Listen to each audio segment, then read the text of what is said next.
inicialmente, obrigado, é uma honra para a gente aqui da comissão tê-la conosco, podendo dividir o conhecimento que a senhora tem, a senhora que é uma referência na questão do direito digital. Eu lembro que no meu início de estudos na carreira na área digital, isso há mais de 10 anos, eu já li os livros da senhora, né, o Direito Digital, aquele livrinho com a capa preta ainda, quinta edição na época, que hoje acho que é cinza, né, a capa, né? Então é uma honra imensa para a gente tê-la aqui conosco, viu? E obrigado por ter aceito o convite, né, de estar aqui com a gente para poder falar um pouco sobre essa questão da adequação da LGPD, né? Uhum. E eu aproveito a oportunidade também, agradeço a doutora Valéria, vice-presidente da comissão, e nesse mês de outubro nós estamos, eu não combinei nada com a Valéria hoje, né, a respeito disso, mas nesse mês de outubro nós estamos aí, é uma data da campanha, né, da conscientização da preservação, questão do câncer, né, o Outubro Rosa. Então eu vou passar a presidência dessa reunião de hoje para a doutora Valéria, representando todas as mulheres da nossa comissão, representando também as mulheres que estão aí acometidas com essa doença, né? E sinta-se à vontade, viu, doutora Patrícia, por estar aqui conosco. Nós estamos num ambiente, embora seja um ambiente virtual, a comissão é uma comissão muito unida, né? Um pessoal bacana, um pessoal que está sempre disposto a aprender. Então, é com muita emoção que a gente recebe a senhora aqui, tá bom? Muito obrigado, viu? Eu passo agora a palavra para a Valéria, para ela poder fazer as considerações, ler o currículo da doutora Patrícia e agradecer a presença de todos também que estão aqui conosco no dia de hoje. Obrigado, viu? Poxa, Carlos, agora você me deixou emocionada. Aí faça uma captura de tela agora, porque realmente eu fiquei emocionada, não foi combinado. Nós alinhamos algumas coisas hoje, mas isso não estava alinhado mesmo. Não estava no script, né? A gente sabe que eu dou muito valor ao equilíbrio harmônico de gêneros, toda vez que convidamos, então tem que haver sempre um equilíbrio. Ele, como me conhece, sabe que eu dou muito valor a isso.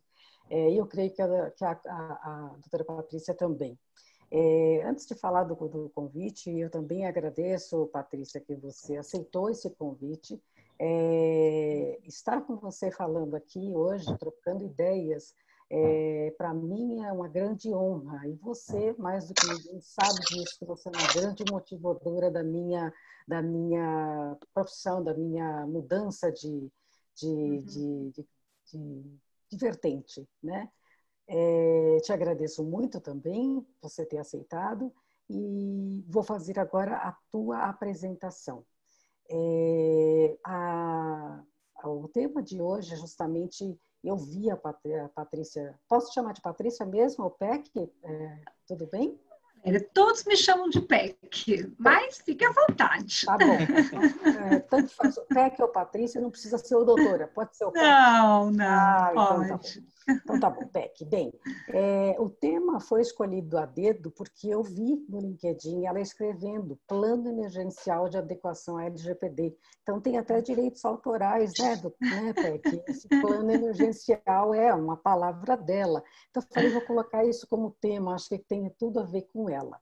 Bem, a palestrante, então, a PEC, Patrícia PEC Pinheiro, é advogada especialista em direito digital, propriedade intelectual, proteção de dados e cibersegurança, graduada e doutorada pela Universidade de São Paulo, PhD em Direito Internacional, sócia-head do escritório PG Advogados, sócia da empresa de educação Educa, tá correto? Educa. Isso. Presidente do Instituto eStart de Ética Digital, certificada em Privacy and Data Protection pela Exim, com 26 livros, não sei se já está atualizado, porque tem outros ainda aí pela frente, que foram até citados na bibliografia do CJT, publicados, e é professora também de diversas universidades nacionais e internacionais. Boa, minha vida! Bem, a logística do painel vai ser mais ou menos a seguinte dinâmica. A PEC querida amiga, vai ter o tempo que ela quiser para falar, dentro daquele limite que ela tem o evento delas 18, então a intenção é que a gente encerre um pouquinho antes das 18 para que ela tenha tempo ainda de acessar outra plataforma. E também não fique brava comigo e venha em outras ocasiões e outros convites, né? Os mediadores, que seria, no caso seria o Dr. Carlos, que é o presidente da nossa Comissão de Direito Digital da OAB Campinas, vamos fazer as nossas considerações em seguida da apresentação da colega Peck. As perguntas e os comentários de todos os presentes, que são dentre membros e todos o público em geral, porque foi aberto ao público essa nossa reunião, eu solicito que façam no chat, e à medida do possível, nós, de acordo com o tempo da palestrante, nós vamos selecionar se tiverem muitas perguntas. Tá? Eu ia pedir para vocês que desligassem os seus áudios e as câmeras também, para que a doutora possa ficar em evidência até para fazer a sua apresentação. E ao final, se a colega Peck permitir, aí a gente poderia até ligar as câmeras para fazer uma captura de tela de fotografia. Pode ser, Peck? Tem algum problema?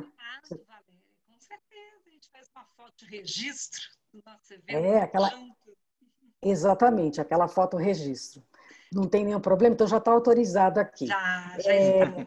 Então, querida Peck, podemos já iniciar com a sua apresentação. O seu som está um pouquinho baixo, eu não sei se todo mundo está achando isso. Está um pouco metalizado, nós estamos ouvindo ele metalizado. Será que é a conexão? Deixa eu ver aqui, se eu mexer aqui. Agora melhorou. Agora melhorou. Melhorou, às vezes é o fone de ouvido, né, que pode estar com mal de contato, então tá bom. Primeiro eu agradeço o convite, né, que foi feito da comissão, em nome aí do presidente Carlos Alberto, também da vice-presidente Valéria Reane, muito obrigada. Recentemente também assumi aí com muita honra e orgulho a presidência da Comissão de Privacidade e Proteção de Dados aqui da OAB de São Paulo, a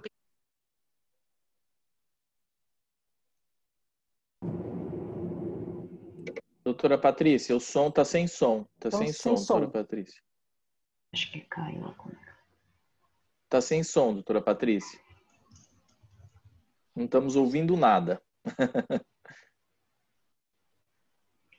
E agora, está com som? Agora sim. Agora sim. Olha só. Paramos na hora que você assumiu com grande orgulho. Então, são os bugs de sexta-feira, né? Sim, como que a gente vai trabalhar com tecnologia sem bug? Não tem como, não é verdade?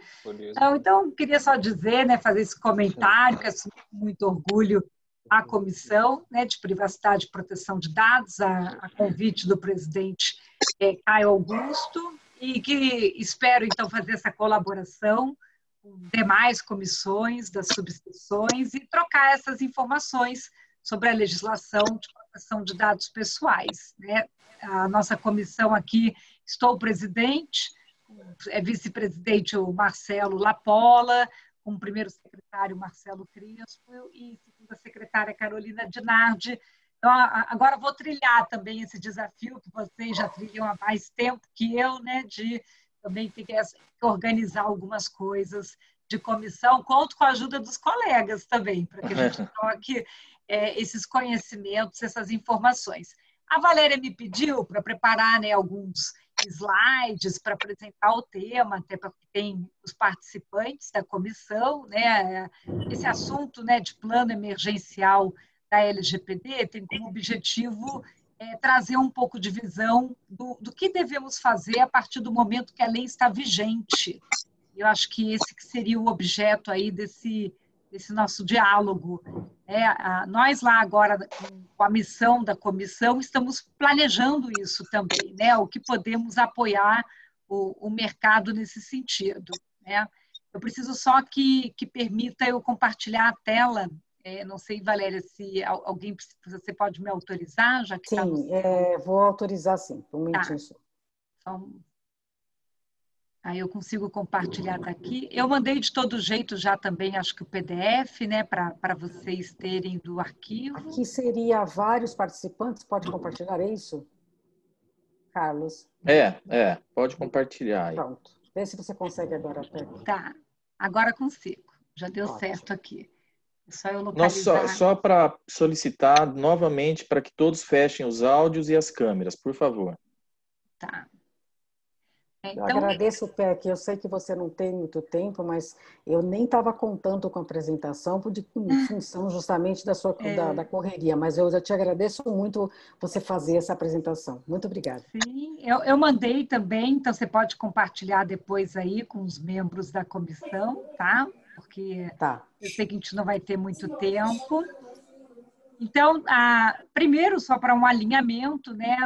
Quem já está estudando o assunto sabe que a nossa legislação é uma legislação, de certo modo, importada, né? Oriunda aí da referência do regulamento europeu, e a gente acaba também fazendo algumas referências à regulamentação norte-americana chamada CCPA, né? Então, a gente fala da LGPD, do GDPR e do CCPA. Talvez pensando numa visão aqui mais específica, né, o tema da proteção de dados, ele se relaciona diretamente com o tema de direitos humanos. Até que é muito interessante que você pode ter uma linha de pesquisa muito grande daqueles que gostam da temática de direitos humanos, né, pela proteção de direitos fundamentais, a essa conexão a partir ali desde a questão da privacidade até chegar na proteção de dados, que é mais técnica, da segurança da informação. Nós sabemos que esse ano de 2020 é um ano com um aumento muito elevado dos ataques de vazamento, o que vem trazer uma importância, né, para a entrada em vigor dessa lei. Ao mesmo tempo, é uma legislação que não vai só requisitar, como a gente está falando de plano emergencial, aquela impressão assim, qual é a cláusula que eu tenho que botar, que política que eu tenho que mexer, que ferramenta que eu preciso instalar. Mas não é só isso de que trata essa lei, ela fala de mudança de cultura, né? É uma mudança de mindset. Isso significa que atitudes como essa aqui é uma notícia muito interessante. Uma empresa estava usando currículos para embalar coisas, para embalagem. Mas quantas instituições, às vezes, a gente vai querer ter bloquinho de anotação, de rascunho? Você pega aquelas folhas que estavam sobrando e pega para fazer de rascunho. Para uma legislação de proteção de dados pessoais, você não pode, no versinho do rascunho, ter informação assim, o nome, telefone, e-mail, coisas. Por mais que eu faça um risco cruzando a página, não posso, né? Então, a gente passa a ter que ter uma cultura maior de descarte seguro das informações. Eu estava aqui, gente, com um monte de post-it de todas as minhas pendências do dia. E aí, às vezes, eu anoto, falar com fulano de tal, ligar para a pessoa tal, telefone tal. Na hora de jogar fora no fim do dia, você pega lá e picota para jogar no lixo. É uma legislação que vai falar tanto da informação no suporte digital como no suporte físico. Suporte digital. Em ambos. Difícil. E aí, o que a gente vai observar também? Ela alcança todas as instituições. Ela tem Esse ano de 2020, saiu essa pesquisa mostrando que até as instituições de ensino passaram a estar muito mais sujeitas a vulnerabilidades, a ataques. Então, às vezes, a gente tem aquela impressão de que quem tem que cuidar, quem tem mais atenção com a legislação, é quem é um banco, ou é varejo, ou é hospital. Mas não é só isso, né? Uma instituição de ensino, uma creche, o escritório de advocacia. Nós estamos apoiando colegas a dizer, olha, o escritório de advocacia tem que fazer um dever de casa, precisa atualizar no contrato de honorários, precisa atualizar a política no site do escritório. Muitos escritórios têm newsletter, realizam algum tipo de relacionamento com os clientes, né? O que a gente tem que ter de cuidados? Quantos escritórios já tem hoje a lixeira de descarte seguro para picotar, né? Estamos com muitos profissionais trabalhando remoto. a partir das casas. Então, a gente tem que ter o cuidado para o acesso seguro. A gente está usando equipamentos domésticos de acesso, troca a senha do Wi-Fi, né? Não fica usando aquela senha fácil 01, 02, 03, 04 e assim por diante. E logo no primeiro dia que a lei entrou em vigor, ali no dia 18 de setembro, imediatamente já começou a ter reclamações de várias instituições denunciadas por não cumprimento da legislação, principalmente com relação aos direitos dos titulares, que estão no artigo 18. Essa é uma legislação, ela tem um viés muito forte consumerista, a parte de consumidor. Isso ela lembra muito até o que está escrito lá na legislação americana, no CCPA, né, porque ela é de Consumer Act, né, Privacy Consumer Act. Então, assim, quando você fala que você tem o direito a respeito de ter a informação sobre os seus dados, você tem o direito de solicitar pagamento daquela informação, de saber se há compartilhamento daquela informação. Esses direitos do artigo 18 são assim que eles chamam de DSR, Data Subject Rights. É a primeira coisa que a gente tem que estar preparado para atender dessa legislação. Então, dá para ver aqui que, como a autoridade específica que tem os poderes de fiscalização e regulamentação, que é a ANPD, ainda está sendo estruturada, o cidadão comum, ele tende ao quê? A buscar as autoridades que eles já conhecem, a buscar os órgãos de defesa do consumidor. E isso é possível pela lei. O artigo 18, no parágrafo 1º, dá o direito de petição para a ANPD. E no parágrafo 8º, dá o direito de petição para outros órgãos de defesa do consumidor. Então, a gente vê por aqui.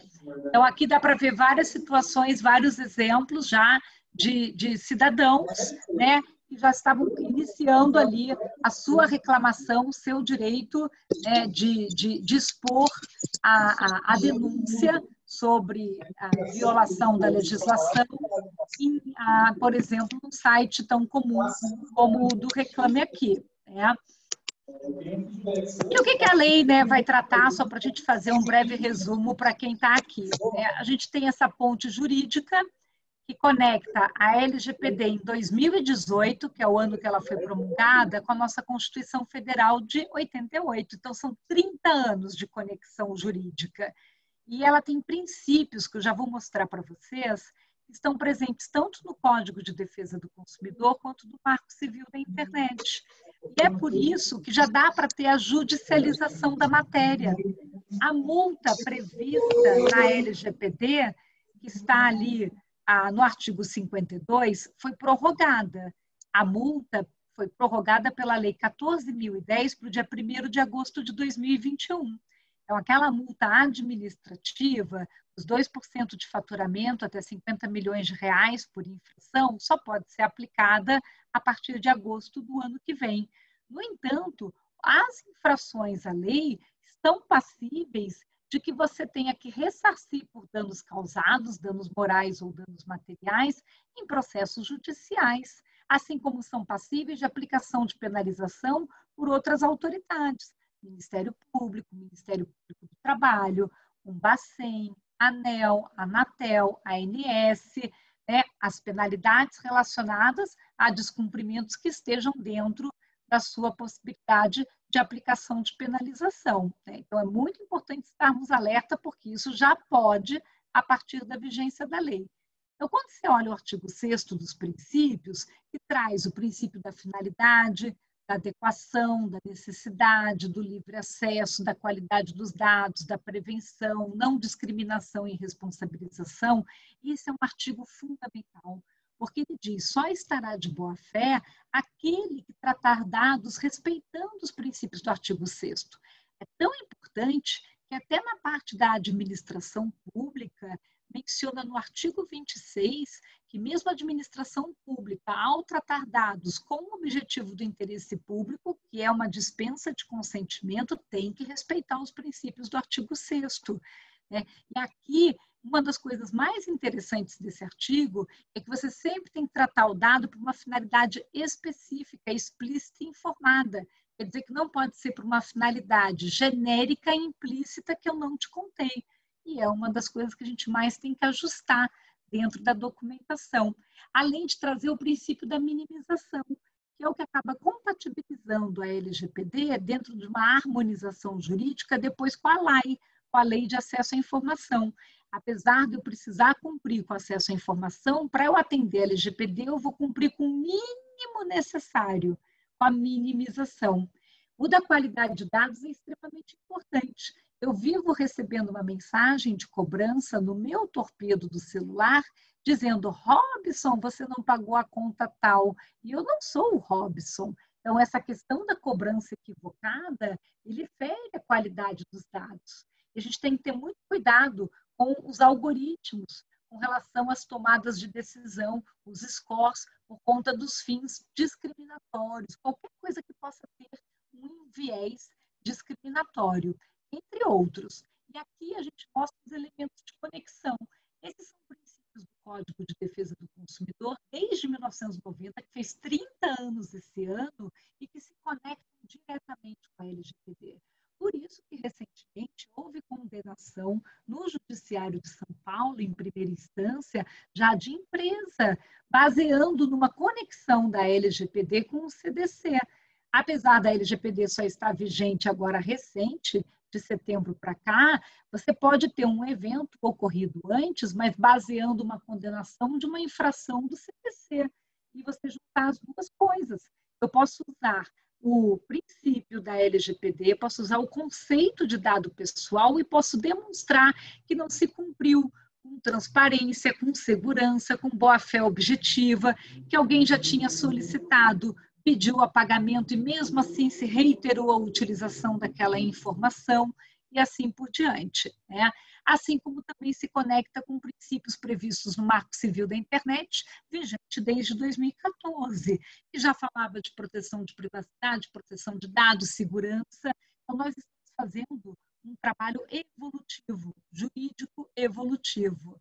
E aí temos agora o decreto regimental, que passou a trazer a autoridade, a ANPD, aqui para o nosso universo jurídico, desde o dia 26 de agosto, né, constituindo ali a sua formação junto à Casa Civil, né, na Presidência da República, num processo agora de, digamos assim, operacionalização da autoridade, e, infelizmente, a lacuna da autoridade ainda não está atuando, acaba dando espaço para que sejam outras autoridades que estejam dando andamento na interpretação da legislação. O ideal, que é o modelo que aconteceu na União Europeia, seria você centralizar a análise e interpretação da legislação nessa autoridade específica, especializada em proteção de dados, e não fazer fiscalização difusa e já levar para a judicialização da matéria. Então, nós podemos dizer que estamos vivendo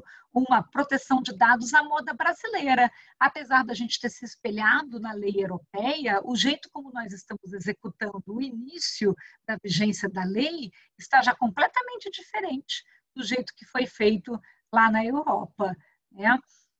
E aí, lógico, quando a gente pensa que é uma lei de mudança de cultura, de governança, de compliance, de proteção de reputação, ela é uma lei que fala de segurança de informação, onde nós temos o artigo 26 e 46, que é extremamente importante, que fala que todo o agente de tratamento de dados tem que adotar medidas de segurança técnicas e administrativas aptas a proteger os dados pessoais de acessos não autorizados e de situações acidentais ou ilícitas de destruição, perda, alteração, comunicação ou qualquer forma de tratamento inadequado ou ilícito. Dá para ver que a ideia da lei é tanto alcançar uma situação acidental como intencional. Em ambos os casos, você tem responsabilização dentro dessa legislação, né?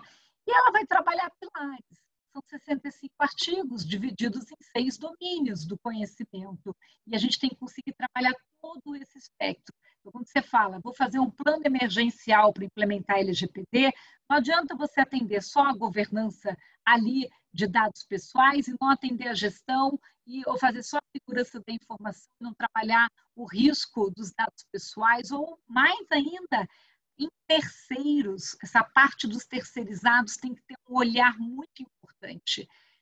Essa parte de você cuidar da gestão, e ela é por contratos, normalmente, com os terceirizados. E trabalhar o indicador de gestão de incidentes. O que fazer no caso de um incidente para responder a um incidente? O artigo 48 do dever de reporte, inclusive. E aí, só para que todos saibam, né, e lembrem, o dado pessoal é o dado que está relacionado à pessoa natural, identificada ou identificável. Isso aumentou muito o espectro daquilo que a gente tem que proteger bastante, né? Então, vai aí desde nome, CPF, RG, mas até placa de carro, a foto da pessoa, tudo isso é dado pessoal. Assim como o dado pessoal sensível, é uma categoria mais especial, que vai trabalhar a origem racial, étnica, convicção religiosa, opinião política, até mesmo dado de saúde, vida sexual e biométrico. E a gente está tratando muito mais dado pessoal sensível esse ano com a pandemia. Né? E o titular? O titular, ele pode ser funcionário, um cliente, cooperado, um fornecedor, um visitante, com vários perfis de vínculo jurídico, ou até nem ter vínculo jurídico, que é o esporádico, como é o caso de um visitante. Por isso que eu tenho que fazer os avisos, os privacy notices, inclusive no próprio ambiente. É aquele que está en passant apenas ali na portaria, na recepção. Isso, por exemplo, em escolas, instituição de ensino, que agora vão estar fazendo a volta para o presencial, já precisa fazer a volta com o LGPD. Isso é muito importante. E tratamento é todo o ciclo de vida. A mera guarda do dado é um tratamento. E a gente tem que saber qual é o fundamento, o que me legitima guardar, que é a base legal, por onde que entra, que é a coleta, para que eu uso, que é a finalidade, com qual segurança eu guardo o armazenamento, se eu compartilho, para que eu compartilho, qual a necessidade, até a eliminação daquele dado pessoal. Isso é fundamental. E se ele inicia como um projeto de conformidade, agora que a lei está vigorando, é um programa, eu preciso continuar em conformidade. Como que eu faço isso, gente?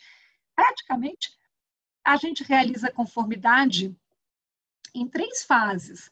Você fazia lá o diagnóstico, implementava o plano de ação e depois fazia a manutenção. Estabelece o comitê, define o DPO, o encarregado. E está sendo muito comum a recomendação do encarregado vir ou do jurídico, ou do compliance, ou ser um DPO as a service, que passou a acontecer. Também existe DPO bem técnico, que vem da área de segurança de informação. E a gente vai ter muito trabalho pela frente. Eu mesma acho que lá na comissão da OAB, a gente vai ter muita coisa para falar com a autoridade, porque ainda falta regulamentar todos esses artigos aqui dessa lista, e que não são poucos, a gente está com uma lei incompleta, ela está incompleta. Então, a autoridade tem que ter o site para receber denúncia, tem que recepcionar consulta pública, a gente tem que dialogar com a sociedade, ela tem que dialogar com as outras autoridades, tem que regulamentar todos esses artigos que estão faltando aqui, fazer campanha educativa da população, tudo isso tem que acontecer.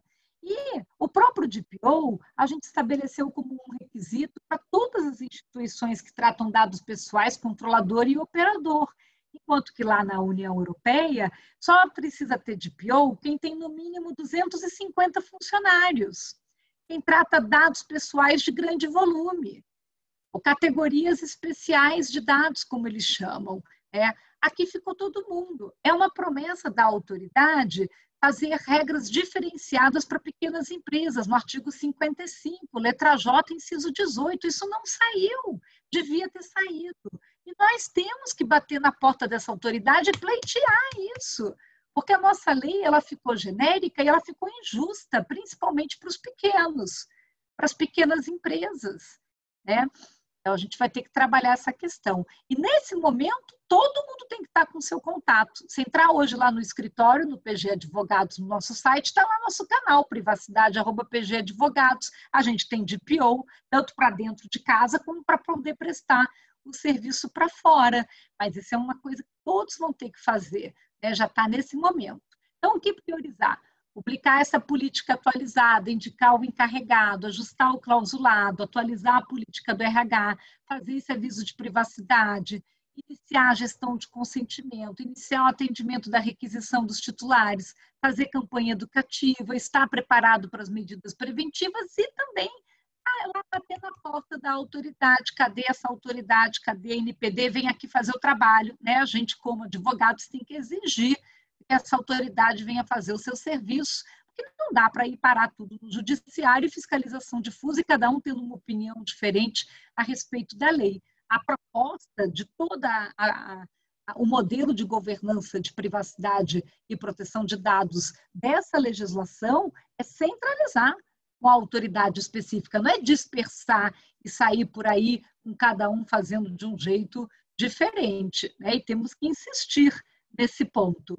Fica aqui os meus contatos, eu tenho aqui alguns livros também já publicados sobre o tema. Quem quiser também fazer um curso, eu estou com um curso online sobre proteção de dados e fico à disposição para poder debater com vocês, ver as dúvidas, né, dialogar. Esse é o material que eu preparei para poder fazer assim essa introdução aqui da temática para a gente. Muito obrigada. Aí não sei se a Valéria quer me ajudar com as dúvidas. Ótimo, doutora Patrícia, foi excelente, e realmente essa lei vai demandar, é uma lei muito complexa, né? E com muitas situações, muitas vertentes que precisam ser resolvidas ainda pela NPD, que não foi nem criada, né? Não foi nem nomeados ainda os indicados para compor, essa lista de indicados, né? Que fica aí, sabe? Nos bastidores e que tinha que ser pública. Todo mundo tem que saber quem é que está na lista e está sendo indicado. Exato. Já é uma lei que teve uma vacatio legis muito grande também, né? Para todos, muito grande. E com toda essa celeuma que aconteceu em torno dela agora, nesses últimos meses, né? Com as MPs e tudo mais, a coisa ficou, e o empresariado, de uma maneira geral, ele acaba deixando sempre para depois, né? Porque muitas vezes tem outras questões financeiras envolvidas dentro da empresa, aí fica essa confusão jurídica, né? A situação fica numa insegurança muito grande, né? E é uma lei que demanda realmente toda essa parte estrutural, essa parte cultural, né? Porque não adianta fazer uma implementação na empresa se os funcionários não estão com essa cultura, né, da proteção de dados, né? É verdade. Da importância disso, da importância da privacidade, da personalidade, né, que cada um tem e tudo mais, né? Mas vamos lá, doutora Valéria, tem algumas questões aí?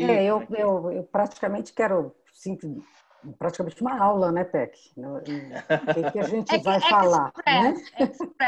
O que a gente vai falar? Estudar. A gente está estudando e hoje tivemos mais uma aula aí em flash. Perfeito, brilhante. Eu tenho feito umas anotações de prioridades, de priorizar, né? E talvez seja interessante só quem sou eu para ficar complementando o que você falou, mas eu diria assim que no caso, por exemplo, que você falou de escritórios de advocacia, seria o caso de fazer um privacy notice, por exemplo, não ser uma coisa tão de política de privacidade. O que você acha sobre isso? Então, você sabe, Valéria, lá mesmo no escritório, a gente acabou escrevendo e atualizando como política, né? Publicada no site como política, mas isso porque o escritório, a gente faz eventos, a gente tem as lives, o pessoal se cadastra, a gente manda depois newsletter, materiais, então a gente achou melhor deixar bem claro quais são as finalidades de tratamento daqueles dados, né? O escritório tem uma ferramenta de legal operation que chama Brain Law, e a gente tem uma parte de education, né? Que é essa parte da Educa, que a gente faz essas palestras, faz os cursos. Então, devido a essa diversidade de frentes de atuação, nosso site, por exemplo, a gente publica pesquisas, materiais, então tem gente que fica se inscrevendo para acessar, a gente achou que seria preferível dessa maneira. Então, hoje tem os avisos todos, né? Mas tem a política mesmo escrita que você acessa e faz a leitura. Mas se o escritório é menor, escritórios de advocacia que praticamente ali tem o contato do escritório, o nome dos sócios, a foto dos sócios, né? Aquele fale conosco, a foto da sala de reunião e tal, quer dizer, ele é mais um site institucional, né? Para que você veja o escritório e entre em contato, né? Do que de repente já está assim. Depende muito de como são. Eu vejo escritórios até em outros países que, se você quiser, você pode até comprar livros. Assim, tem todo tipo de... é quase um e-business também, né? Depende muito do que você pode estar colocando na plataforma, né? Ali. Então, aí eu já concordo com você, que basta fazer um avisinho do Privacy Notes, não precisa ser uma política inteira. Então, o que é importante? É você saber, assim, qual que é a ideia de quando você bota uma política no site? A legislação, ela traz o princípio da transparência, né? E ela de cara já diz, ali logo no 41, que o seu canal de comunicação, né, que é o seu DPO, que é o 41, parágrafo 1º, que preferencialmente esse contato esteja publicado no site ali do controlador de dados. Então, você vai ter que escrever isso em algum lugar que fique facilmente encontrável. Então, você vai ter que recepcionar isso. Onde eu vou colocar isso? Então, às vezes você já cria um espaço, né, do fale com o DPO, ou fica mais fácil dentro da política de privacidade, no fim, está escrito, caso você precise entrar em contato, o nosso encarregado de dados é esse aqui, o nosso contato, né? Então, depende um pouco do que vai ser a melhor abordagem. Mas toda a redação é em cima disso, né? De ciência, de transparência. Sim. E você acha que, no caso, independente do tamanho do escritório, o encarregado, eu prefiro falar encarregado do que DPO, o encarregado teria algum inconveniente dentro do escritório de advocacia que esse encarregado fosse os próprios sócios, ou dois sócios, ou um sócio? O que você acha? Olha, Valéria, nesse momento, nossa legislação aqui no Brasil não trouxe nenhum requisito específico técnico para a função de encarregado. Então, eu não vejo nenhum impeditivo. Agora, o que eu acho é que o encarregado, ele tem 3 funções principais. Ele vai ter que atender a requisição de titulares, ele vai ter que dialogar com a autoridade, ele vai ter que disseminar sobre proteção de dados para as equipes e para os parceiros, que são os fornecedores. Então, se você for olhar, parece muito uma ouvidoria, né? Ele parece muito assim, um canal mesmo de comunicação, de relacionamento. Sim. Então, se já um dos sócios da banca já tem esse papel, essa função, né, de ser quem recepciona tanto solicitações de melhorias como denúncias, né, caso alguém faça uma reclamação, e dar encaminhamento para providências, esse mesmo sócio já pode assumir esse papel também, né? Com muita naturalidade. Afinal de contas, você está falando sobre governança. Essa legislação trata sobre isso, né? Sobre governança. Então, não há nenhum impeditivo. Eu achei bastante interessante você tocar no assunto de escritórios de advocacia estarem em conformidade, porque eu vejo isso como uma forma de até todos os advogados aplicarem o seu conhecimento dentro do seu próprio escritório, ou seja, fazer o dever de casa já dentro do próprio escritório, que aí já passa aquela transparência e aquela credibilidade que um escritório que lide com isso deve ter, né? Sim, a gente mesmo colocou cláusula de controlador operador e de que a gente trata dados pessoais com o objetivo de cumprimento do contrato de honorários no nosso contrato de honorários, só para deixar atualizado o contrato, né? Porque a gente recebe os dados dos clientes, a gente sabe que é uma exceção, seria uma exceção até mesmo de consentimento, porque a gente ou está cumprindo ali com processo judicial, administrativo, arbitral, mas também pode ser por obrigação legal, tá? A gente sabe que existe isso, a gente está cumprindo com obrigação contratual, mas a gente deixou claro né, uma cláusula específica, isso. E o nosso NDA, nosso acordo de confidencialidade, que a gente sempre já assina também com muitos clientes, os clientes nos pedem, a gente também botou o clausulado de proteção de dados. Porque o clausulado de NDA padrão, ele falava que você deve proteger a informação confidencial, né, que está rotulada como confidencial. Agora você fala, você deve proteger os dados pessoais, né, como se fosse informação rotulada como informação confidencial. Quer dizer, você passa a ter no glossário também desses documentos a definição de dado pessoal e dado pessoal sensível. Então, um glossário que antes não tinha essa definição, então você recepciona, é uma pequena atualização. Então, concordo com você. Casa de ferreiro, espelho tem que ser de ferro. Não tem que dar o exemplo. É aquela história de tomar a vacina você mesmo. Então, é aquela história, a criança, ela ouve pouco, mas ela observa muito. Né? Então, é a mesma coisa, o cliente vai observar como você se comporta, e como você se comporta vai ser o modelo através do qual ele vai seguir. Né? E você poder dizer, né? Você chega assim, ó, nosso escritório já está LGPD. Você já está LGPD, que chique! É verdade. Uma outra coisa que eu achei muito interessante também, que você já comentou, mas que eu acho fundamental, aliás, até vou me atrever a falar uma coisa para você, você sempre fala que o ativo principal são os dados, né? E em aula eu cito o seu nome e falo, a doutora a Patrícia Peckman, minha amiga, cita isso, mas eu entendo que antes dos dados pessoais dos colaboradores, quando o assunto é corporativo, existem os colaboradores. Então, se esses colaboradores não forem educados e não forem orientados e treinados, até qualquer dado vai acabar sendo vazado. Então, essa reciclagem, esse demissão, você foi demitido por justa causa porque vazou dado, quer dizer, mas a marca pode ser muito mais manchada, digamos assim, do que uma mera justa causa. Então, essa questão do treinamento, essa questão da gamificação, da gente passar o tempo todo, durante o ambiente, durante o período de labor, até no momento de almoço, por exemplo, ter um panfletinho lá escrito que tal hora, os funcionários de com o nome de A, B, passem por uma capacitação de 5 minutos, é até salutar no momento no ambiente laboral. Né? Acho que é bastante interessante. É importante isso. Isso que você comentou é muito importante, sabe, Valéria? Porque, assim, eu comecei, né, aqui a fala dizendo que essa legislação ela exige essa mudança de cultura. É você estabelecer, né, que é aquele walk the talk, né?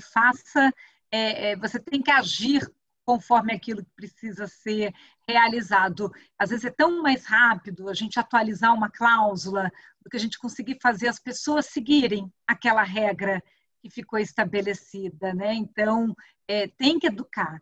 E talvez uma das grandes problemáticas nossas no Brasil hoje é que, de repente, temos LGPD. Está no posto, está no polo.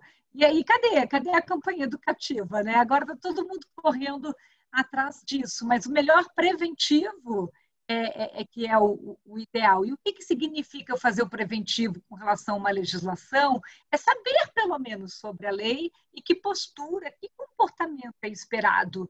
Então, se eu tenho que ter uma atenção, só para dar um exemplo, se hoje eu receber uma informação, eu sou lá de um RH, eu estou com uma planilha com o nome de pessoas, cargos, salários e tudo. Se eu tiver que passar isso para alguém, para um outro executivo, eu vou passar só para quem eu deveria passar pelo minimamente necessário, essa é uma legislação de minimização. O mínimo necessário só para quem precisa.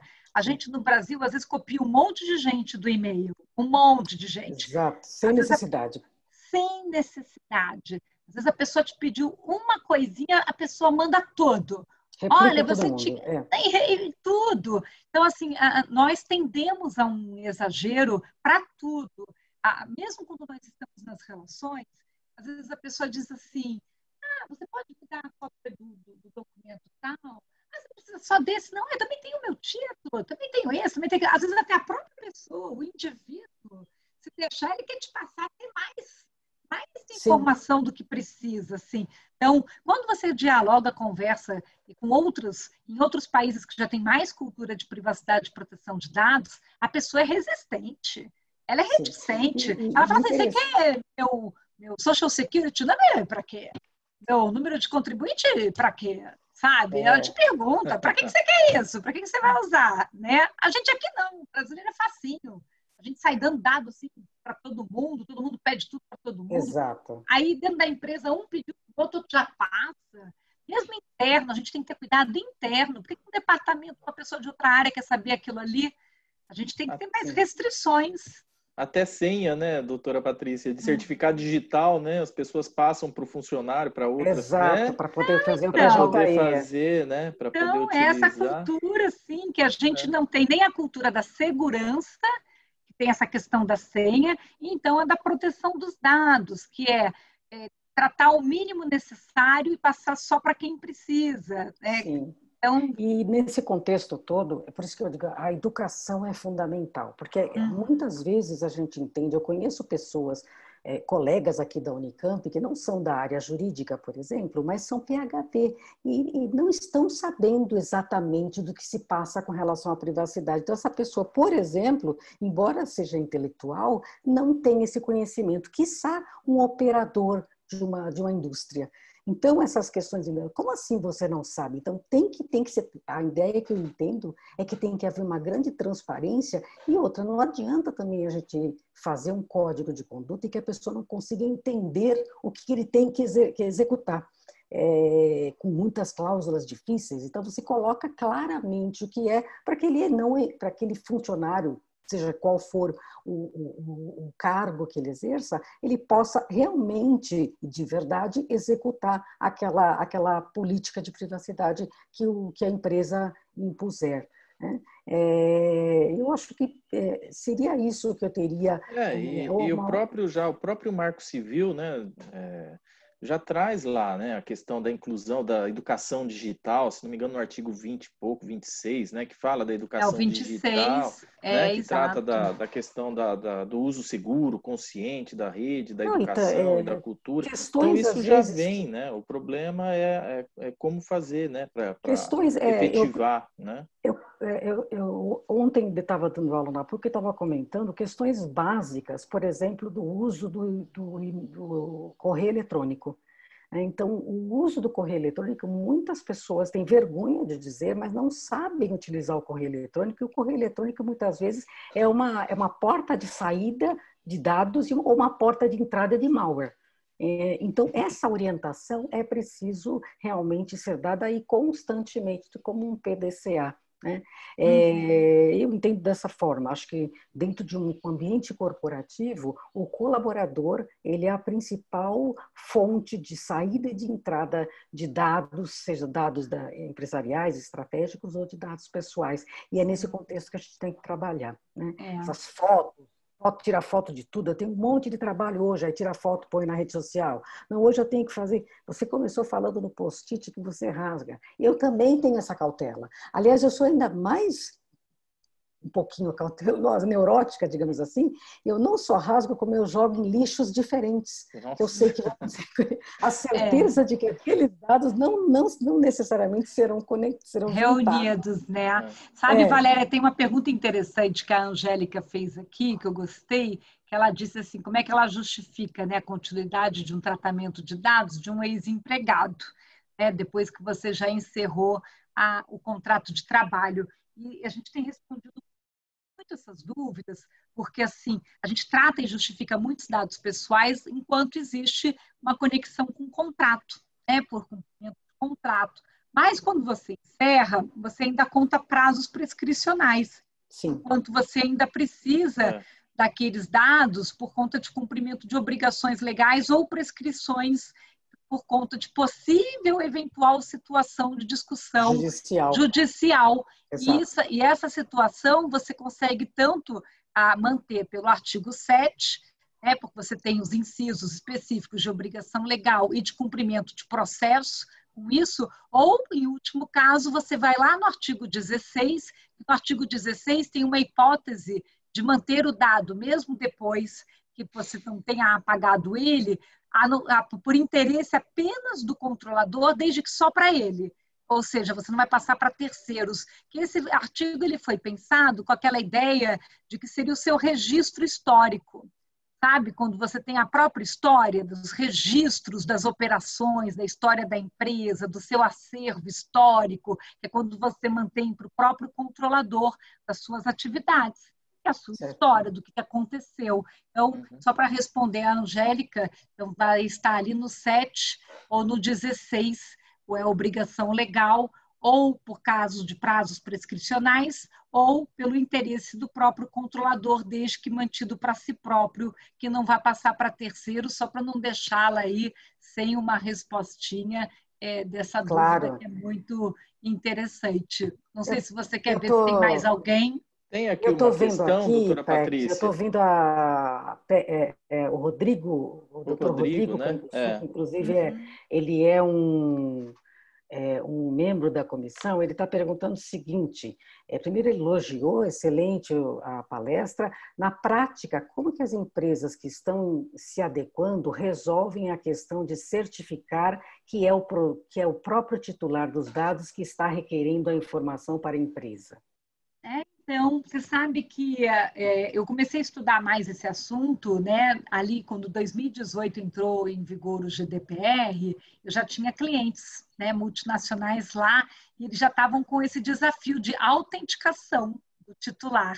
Porque quando você recepciona o pedido da requisição do titular, você precisa solicitar confirmação de informações de que a pessoa é a pessoa, porque eu não posso sair mandando informação de dado pessoal para quem não é a pessoa do titular. Eu não posso atender uma requisição até de apagamento se não for o próprio que estiver solicitando aquele apagamento.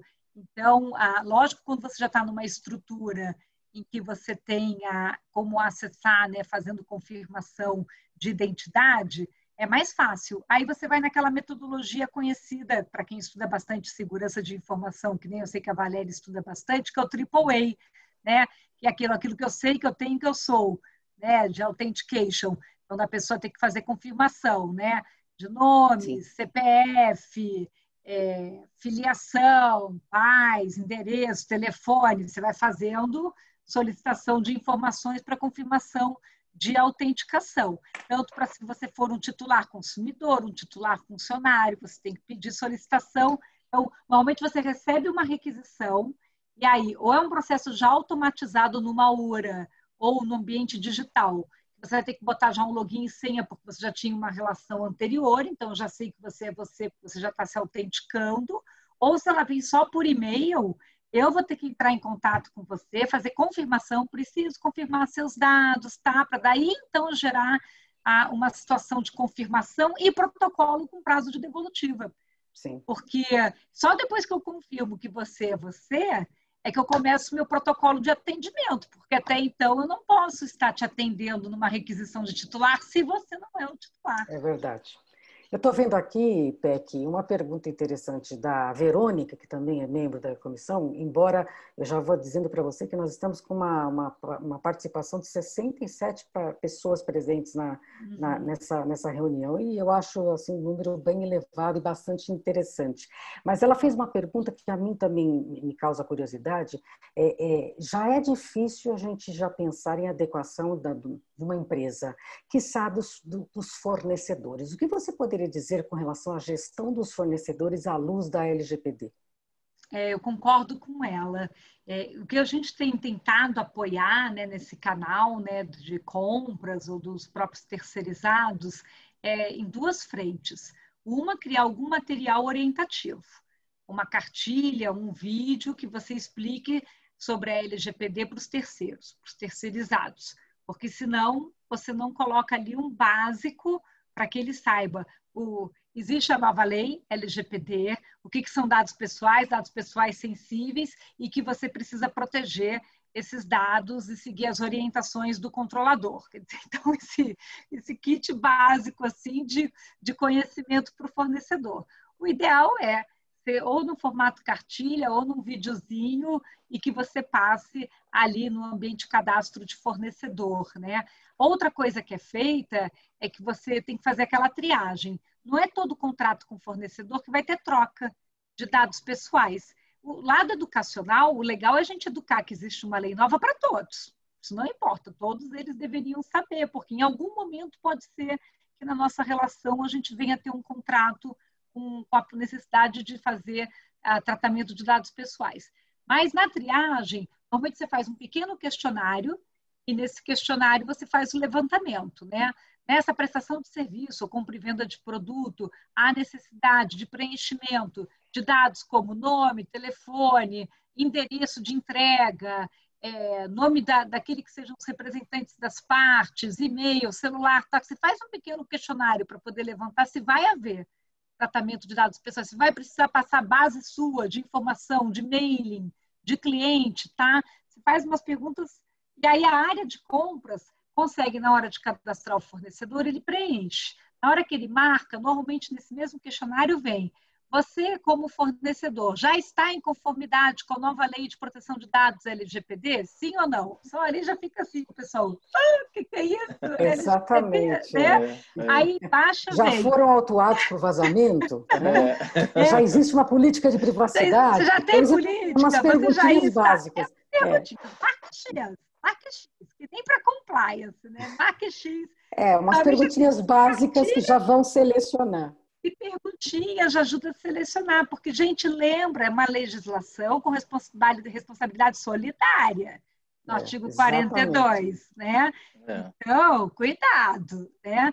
E aí, com isso, você já vai para aquela triagem. Então, esse fornecedor vai assinar também um anexo de proteção de dados. Não, esse aqui não tem necessidade, essa contratação não tem nada. Ele vem aqui, pega as garrafas de água e leva embora para repor. Esse cara aqui vem só repor máquina de café.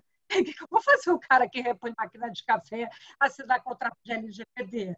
Por favor. Né? Nessa hora, inclusive, parece interessante que tenha que as empresas tenham mais que um fornecedor, né? Porque na incrível hipótese daquele, na incrível não, até possível, não estar cumprindo, também a gente não pode pegar o fornecedor pelo pescoço. Só eu não continuo, não renovo o contrato e renovo com outro fornecedor. Essa seria uma forma também da gente criar um critério, né, para que o fornecedor obedeça, né? Meio difícil isso, mas educar um fornecedor não é fácil, não. Né? Com relação a mais perguntas, eu não estou vendo aqui mais nenhuma outra pergunta. Não sei teve uma pergunta aqui do Darcy, que ele falava a interpretação equivocada referente à atribuição de papéis do controlador e operador pelos TJs e MPs. Como que ficaria, gente, né? Isso foi uma loucura, né? Acho que está se referindo à política que foi publicada pelo Tribunal de Justiça do Distrito Federal, que colocou a figura de operadores, né? Os servidores públicos e ainda com vários níveis, né? E todos olharam aquilo. Sim, é uma interpretação equivocada, né? Porque, apesar de controlador e operador dizer que pode ser pessoa física ou pessoa jurídica, mas na intenção da lei é quando você tem a pessoa física que trata dados. Por exemplo, atualmente, o feirante que eu fazia compras, ele virou um feirante LGPD já, porque ele agora está vendendo por WhatsApp. Né? Então, ele tem os dados das clientes todas no WhatsApp, ele manda foto ali das frutas, ele passa o preço, e aí você faz o pagamento depositando na conta e manda o comprovantezinho também com a foto no WhatsApp, ele manda entregar no seu endereço. Então, tudo é por ali. Ali tem endereço, ali tem telefone, ali tem tudo. Então, o feirante que chegava na barraca, ele me dava a fruta, eu dava dinheiro, ali não tem dado pessoal nenhum, né, gente? Ali não tem LGPD, vocês concordam? Agora, esse feirante, por causa da pandemia, que está no WhatsApp, fazendo ali as operações, que daqui a pouco com o WhatsApp Pay ainda vai ficar recebendo mais instantâneo ali tudo pelo pagamento, com cartão de crédito associado e tudo, ele virou LGPD. Ele virou, né? Ele pode não ser, ele não é pessoa jurídica nem nada, ele só ali é a pessoa realizando operação, ele já é considerado um controlador de dados pessoais. E se você depois pede para uma outra pessoa realizar uma atividade, uma entrega, uma pessoa vem entregar uma coisa na sua casa, ele pode estar fazendo isso com uma função de pessoa física também, por isso que o controlador ou o operador pode ser pessoa física. Mas quando é uma pessoa jurídica, é na PJ que é o controlador. Não é que depois as pessoas que trabalham dentro da PJ, cada um dos seus funcionários ou dos seus servidores vão ser operadores porque estão manuseando e tratando dados. Então, isso é uma interpretação equivocada. Você faz a rotulagem em cima daquele que está fazendo o tratamento. E você assume isso ou numa pessoa física ou num todo que já é a pessoa jurídica. Não é que a pessoa jurídica depois tem um conjuntinho de pessoas físicas trabalhando na pessoa jurídica e todo mundo vira uma unidade separada. Porque isso poderia significar que dentro de um tribunal, depois cada magistrado e cada servidor isolado responderia no 42 numa responsabilidade solidária de operador com controlador. Imagina isso. Essa foi a interpretação mais equivocada que a gente viu acontecer, e não é. Então, quando é o tribunal que está se responsabilizando, até respondendo a pergunta da Verônica, se num tribunal de justiça vazar dados pessoais, a responsabilidade vai ser do tribunal. Se depois vazou dados do tribunal, porque ele estava usando uma nuvem, um cloud, de um fornecedor, esse fornecedor é um operador. Ele vai puxar a responsabilidade solidária daquele operador. Agora, você vai dizer assim, vazou os dados do tribunal porque foi num acesso do escritório de advocacia que, ao acessar o tribunal, conseguiu mandar o vírus, por algum motivo. Na hora da investigação, você vai tentar atribuir de onde que veio a vulnerabilidade, o fato. E qual é a exceção que a gente tem dessa lei? Você tem controlador, você tem operador, você tem co-controladores. A gente só vai excetuar a responsabilidade, que é o artigo 43, se tiver que mostrar causa, né, a culpa exclusiva de um terceiro. É o fato de terceiro, por culpa exclusiva do terceiro, que não tiver dado causa, nem o controlador, nem o operador. Quase como se a gente dissesse teoria da imprevisão, aquela coisa totalmente do terceiro que ninguém poderia ter conseguido prever ou evitar. Aí sim a gente consegue aplicar o 43. Tá ótimo. Doutora Patrícia, tem mais uma perguntinha aqui da doutora Marcela, que também é da nossa comissão. Pode falar, eu li, ela reiterou a pergunta, mas talvez a doutora Patrícia já tenha respondido isso, mas tudo bem. Mas vamos lá. Faz Carlos. A pergunta dela, ela está dizendo o seguinte: pode-se atestar que as empresas que contratam plano emergencial estão, entre aspas, né, adequadas, já que não serão realizadas todas as fases necessárias à efetiva adequação? Eu acho que a pergunta dela é muito pertinente, porque assim, ninguém fica em conformidade 100% a uma lei quando uma lei entra em vigor. O plano emergencial, ele é literalmente para você trabalhar da porta para dentro. É o que a gente chama do momento que você tem mais o ambiente de exposição a risco, que é a vitrine da instituição. Ou seja, quais são meus ambientes que eu mais tenho núcleos de tratamento de dados que eu preciso arrumar mais rápido, que a gente chama de P1, prioridade 1. Risco maior. Então, se a lei exige que eu já tenho que ter políticas claras e que isso é o meu dever de transparência lá do artigo 6, já tenho que publicar a política. Se a lei exige que eu tenho que atender requisição de titular e direitos dos titulares, eu já preciso estar com o meu canal de contato do encarregado estabelecido. Se a lei exige que a minha gestão de risco acontece por regras claras entre controlador e operador, que tem que ser regras escritas, eu preciso estar com um clausulado de contrato arrumado, senão vai parecer que existe negligência na minha relação entre controlador e operador. A lei tem ali o artigo 46 que fala sobre apresentar medidas técnicas e administrativas de segurança. Então, eu preciso mostrar que eu tenho política de segurança, campanha educativa e tenho alguma ferramenta. Então, essas medidas emergenciais são aqueles pontos da legislação latentes. É fácil de uma fiscalização ou numa denúncia já bater o olho e dizer: estou fazendo ou não estou fazendo, diligente ou negligente. Depois, você continua fazendo todo o restante da estruturação da governança da privacidade. Essa é uma legislação que, por isso que deu 2 anos de prazo para a implementação, ela leva um tempo de maturidade. Ninguém vai fazer em 2 meses o que não fez em 2 anos. Exato. Isso é fato. Exatamente. Isso é fato. Agora, aqui você precisa acelerar um plano emergencial para já fazer esse cobra vitrine aí rapidamente, para depois você ir arrumando para dentro, para você alcançar pelo menos 40%, 50%, 60% de conformidade em 60, 90 dias. E depois você planejar o próximo 1 ano de 2021 para continuar fazendo a conformidade. Até porque Qualquer um que prometer que vai te dar 100% de conformidade está mentindo. Nós temos aquela lista toda de artigos não regulamentados. Não tem como ficar 100% em conformidade com uma lei que não foi totalmente regulamentada. Então, hoje, da forma como nós temos a LGPD, a gente alcança ali 70%, 80% restante, precisa da autoridade. Enquanto a NPD não sair, a gente não consegue 100% de conformidade. Exatamente. Doutora Patrícia, Valéria, eu só gostaria de comunicar com o Dr. Daniel Blickstein, que é o presidente da nossa subseção aqui de Campinas. Ele está aqui também na nossa live, na nossa webinar, né? Dr. Daniel, obrigado, Dr. Daniel, pela presença. Obrigado a vocês. Parabéns, viu, Carlos, Valéria.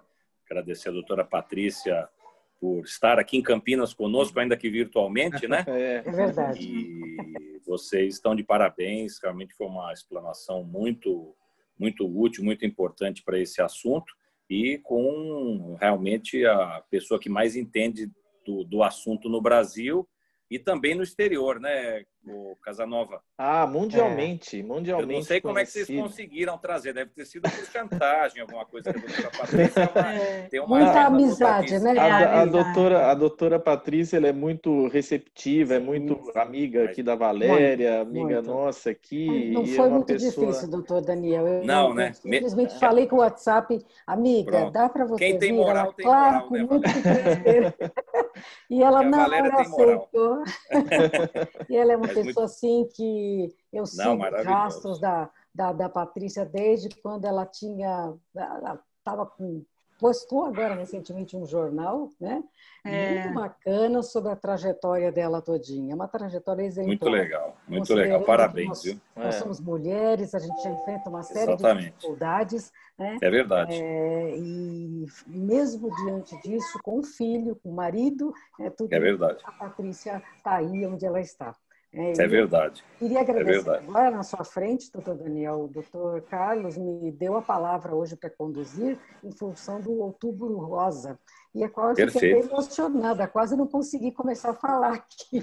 Imagina, eu acho muito importante e é uma luta que a gente tem aqui também. Fico feliz pela presença da doutora Patrícia aqui, porque realmente mostra que é a realização dessa batalha que a gente tem pela igualdade das mulheres, tanto no posicionamento profissional, pessoal, salarial, de gestão de ordem, gestão pública. Então, realmente, é um assunto que a gente sempre coloca em pauta. Nós estamos com um ciclo também de palestras do Outubro Rosa, mas a gente faz isso permanentemente aqui, porque consideramos que realmente é um assunto que a gente não pode deixar, porque ainda falta muito para que a gente consiga chegar no ideal, né? Mas é por pessoas como a doutora Patrícia, como você também, viu, Valéria? Pela posição que você ocupa, o destaque, que a gente tem esperança de que realmente um dia a gente vai ter uma situação de efetiva igualdade. Um equilíbrio harmônico, exatamente, né? Não precisa nem ser mais nem mais para frente, mas em todos os aspectos a diversidade tem que ser respeitada, né? Exatamente. Agradeço ao doutor Carlos, doutor Daniel, por esse depoimento de solidariedade a essa questão que é fundamental. Imagina, é obrigação nossa colocar isso em pauta, né? Todos e o doutor Daniel estava hoje até fazendo uma campanha para o Lenço Rosa lá na sede da OAB, exatamente. Né, nós estamos com uma campanha do Lenço Rosa, arrecadamos vários lenços na subseção para encaminhar ao CAISM da Unicamp, as mulheres que estão em tratamento de câncer de mama, e é uma iniciativa da Comissão da Mulher Advogada.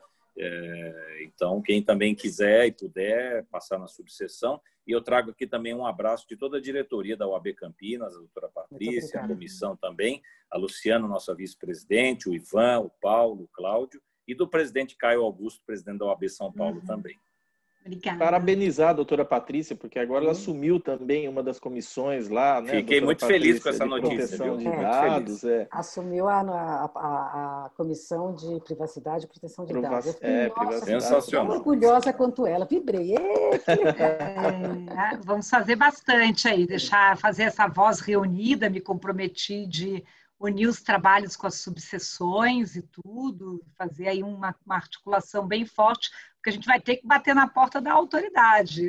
Eu comprometi com isso. Nós estamos aqui de portas abertas, né, doutor Daniel? Isso. Sem dúvida, aqui a nossa comissão aqui é sensacional, viu? Não tem nem adjetivos para adjetivá-los, de tão bom que eles são, viu? Escutarmos, né, esses anseios todos das instituições, dos departamentos dos jurídicos, os escritórios e tudo, porque acabou vivendo esse silêncio, né? Foram 2 anos aí desde a promulgação da lei, mas que a gente não pôde estar dialogando, fazendo consultas públicas, protocolando nada.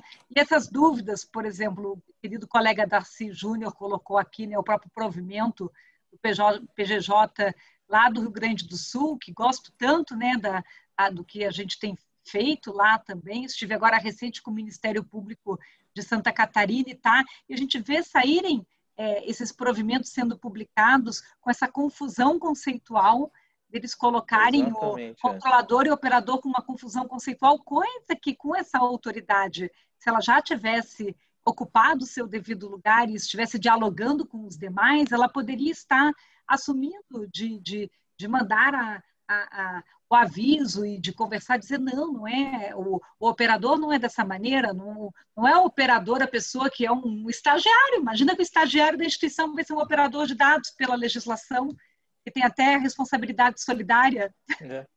E o pior é que isso acaba servindo de exemplo negativo para as pessoas que estão observando. E aí um vai copiar, de repente, o provimento do outro sem nem ter feito uma interpretação maior da lei. Aqui, aí é isso, né? Que sabemos muito. E de um tribunal que normalmente está na vanguarda, né? Muitas vezes. Na vanguarda, é isso que eu quero dizer.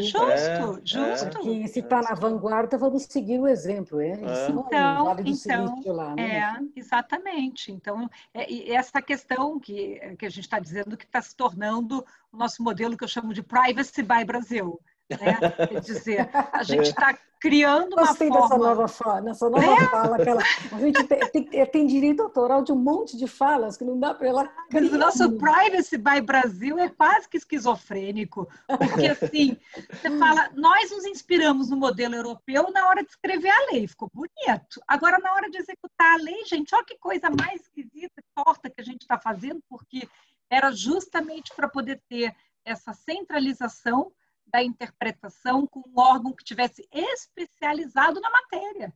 E nem quando a gente no tribunal tem lá uma câmara especializada para direito empresarial, né, por exemplo, especializada, você teria uma autoridade especializada na matéria para poder evitar cada um entender de um jeito e puxar para um lado. Não, agora pronto. Agora a gente deu a largada da lei sem ter a autoridade ajudando a interpretar esses conceitos, né? Estamos desse jeito. Então, eu acho que a OAB vai ter um papel fundamental, orientativo, para puxar, assim, dizer, gente, olha só, acho que essa interpretação aqui tá, faz um apanhado e leva lá, pá, protocola na autoridade. Vai lá de novo, pá, protocola na autoridade. A gente vai ter que ficar fazendo isso. Vai demorar, mas a gente consegue. Consegue, vamos ter que fazer. Tem que fazer a lição de casa, que você também fala isso, tem que fazer a lição de casa. Sim, lógico, estamos aí pelo cidadão e pela sociedade. Peck, se você não tiver, se não houver mais nenhum questionamento, não seria eu que vou atrasar o seu compromisso das 18 horas, como eu realmente A gente prometi. faz a foto. Vamos fazer a foto. Vamos abrir, vamos todo mundo abrir as câmeras aí para a gente poder fazer uma foto aqui. Câmera. A Carol, vou agradecer a Carol também, a Beatriz, lá o pessoal que dá um suporte. Nem que fique todo mundo pequenininho, né? Mas tem que estar todo mundo. Carol, você faz as fotos aí, Carol? Ótimo. Faz. Maravilha, Carol. Tem até os homens estão arrumando o cabelo, olha. Então. Tá claro, pelo amor de Deus, uma autoridade dessa não é todo dia que a gente recebe aqui. Conseguiu tirar, Carol? Quer que eu tire alguma coisa aqui? Ela tira. Mais um sorrisinho. Eu vou tentar fazer uma captura aqui. A X, aí... Consegui tirar uma boa aqui, tá todo mundo, pelo menos. Maravilha. Legal. Bom, como o doutor Carlos me deu a palavra para hoje, né? Para conduzir, né? Eu queria, Patrícia, você sabe que eu sou te considero muito, como amiga, como colega, como profissional. Agradecer muito você de pronto aceitar o convite. Nem titubeou. Eu sei que sua agenda não é difícil e você não titubeou em aceitar. Agradeço muito. Você não tem noção, quando essa turminha toda que nos segue na comissão, a diretoria toda fica feliz de saber que você aqui tem uma consideração grande por Campinas. Muito obrigada. E, doutor Carlos, agora, se quiser fazer o encerramento, o doutor Daniel, que estão presentes, fiquem à vontade. Para finalizar, só agradecer novamente, viu, Patrícia, a sua participação aqui, a sua presença, em ter aceitado o nosso convite, né, de poder estar junto discutindo esses aspectos que causam tantas dúvidas, né, para todos nós, né, e de uma maneira tão esclarecedora e objetiva. Então, só agradecer realmente, agradecer a todos que estiveram conosco hoje aqui nesse evento às 4h30 da tarde, né? Tivemos 63 pessoas aqui. Não, chegou a 68. Chegou a 68 participantes então, aqui. Esse é um número grande para eventos desse horário, né? Então, agradecer toda a diretoria da OAB, que sempre nos apoia nos eventos que a gente realiza. Dr. Daniel, né, na pessoa presidente, Dr. Daniel, e todos os integrantes da diretoria. E muito obrigado a todos, um bom final de semana, fiquem com Deus, aproveitem o Dia das Crianças, no dia 12, né, o feriado Dia das Crianças. Dia de Nossa Senhora. Nossa Senhora, né, Dia de Nossa Senhora, né? Então, e falando sobre as crianças, né, Carlos, é um ponto importante dessa lei, porque o artigo 14 vai nos ajudar a proteger mais os dados pessoais das crianças, né? Isso vai ser muito importante, acho que vai ser um bom olhar que a gente vai trazer. Então, elas aí soltinhas na internet, ainda mais agora com essa virtualização, né? Temos que ficar de olho. Os pais ficam tranquilos achando que a criança, por estar em casa, está segura, né? Né? Mas é um outro problema que foi criado, mas fica para uma próxima palestra, né? LGPD e as crianças. E as crianças, e os dados sensíveis das crianças. Só para, doutora Patrícia, o PEC, né, que você prefere, eu não recebi a sua apresentação, se puder disponibilizar, porque depois... A Renata me disse que tinha mandado, acho que por um e-mail da comissão. Não, eu contatei ela direto pelo WhatsApp que você passou. Tá Só estou avisando que depois todo mundo vai me pedir e eu não tenho. Vai te pedir, né? Não, vou verificar aqui com ela. Se você porque, ela mandou para o Marcos, eu acho, deixa eu ver, Marcos, @cabelo, será? Não, o Marcos, ele é de São Paulo. Marcos então, Cabelo é de São Paulo. Então, será que ela mandou errado? Porque olha o documento sendo mandado para o lado errado. Olha isso. Ela, pelo jeito, mandou achando que a palestra era de lá ao invés de cá. E ele vai receber o material lá sem saber de onde veio. Sem saber. Vai falar assim, como assim? Eu vou falar com ela. O Cabelo, ele é conselheiro, mas eu não tenho tanto contato com ele para ele saber que essa palestra é para daqui, caminhar. Mas eu mando para você. Mas acabei de olhar, foi para ele que ela mandou. Então tá esclarecido e depois você, por favor, eu te mando aqui já. Muito obrigada mais uma vez. E principalmente a participação de todos e a presença do Dr. Daniel também nos deixa Obrigado muito a vocês. honrado. Parabéns. Tá bom. Obrigada. Abraço, bom feriado. Boa reunião agora às 18. Obrigada. Tchau. Um abraço. Bom final de semana a todos.